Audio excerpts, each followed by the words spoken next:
well, it's time now for Media Watch, and I'm joined here in the studio by Charlie James. Hi there, Charlie. Hello. Let's start with the rather good news for some people that today is World Sleep Day. That's right. In case you didn't know, today is World Sleep Day. It is a day started by the World Sleep Society, which I also didn't know existed until today. But it is an annual celebration of sleep, and they also use today as a day to raise awareness around safety issues with sleep regarding health and productivity and driving and things like that. Speaking of productivity, bad sleep costs a lot to world economies. The nonprofit organization RAND Europe did a study that showed just in the U.S. There's over $400 billion in lost productivity a year from people not sleeping well enough. And they also found an increase in health problems as well, which is one of the reasons why there's campaigns in a few places in the world to get rid of daylight savings time, because just that 1 hour of change in your sleep rhythms spikes the percentage of strokes and heart attacks the day after daylight savings time because of the changes to your circadian rhythm. And so people are saying we don't need this anymore, and it's bad for your health. So one of the things that people that the group is saying you should stop doing is binge watching. So bad news for Netflix fans out there. Binge watching is really bad for your health. They say that the programs are designed to keep you watching episode after episode, which keeps you awake longer. Also, it spikes your excitement levels because of the content, and so people have a harder time shutting their brains down to go to sleep. And that picture there shows someone with, a lot of light on their face as well. That light probably not very good for you either if you're trying to get to sleep.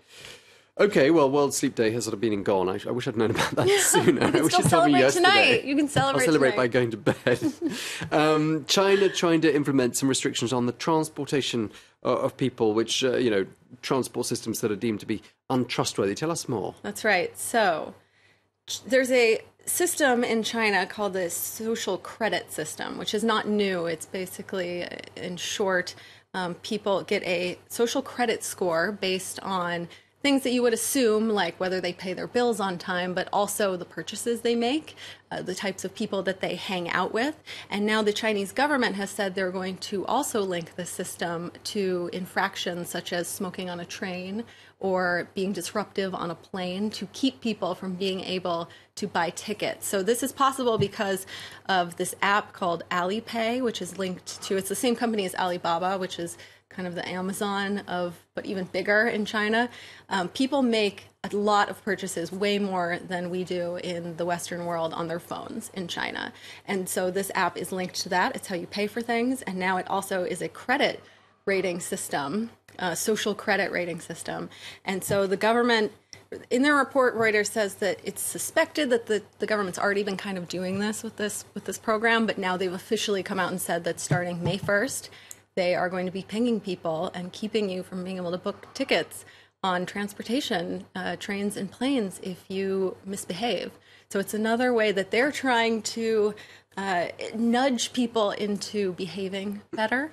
But a lot of people are saying that it's reminding them of the Black Mirror episode called Nosedive. I'm not sure if you saw it, but I'm sure some of our viewers have seen it, where everybody in this dystopian world has an app where they are rated on every social interaction, every person that they interact with. And that affects the kinds of things they can buy, who wants to be their friends, dating apps, things like that. So they're saying it looks like China is headed towards a real-life Black Mirror episode.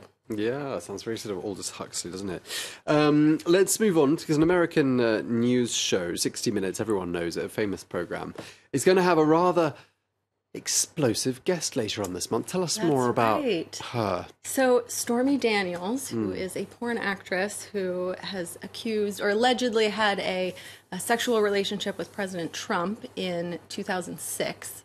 And we know that she was paid $130,000 by Trump's personal lawyer and signed a non-disclosure agreement. She has filmed an interview with 60 Minutes. Her lawyer posted this picture of them with Anderson Cooper. He's a special correspondent for 60 Minutes, and he's the one who did the interview. And They are saying, so CBS hasn't officially announced the date yet, but people are starting to leak it from within CBS and saying it will be March 25th, which is a week from Sunday. And so far, none of Trump's lawyers have tried to file any sort of legal action to stop this interview from going out.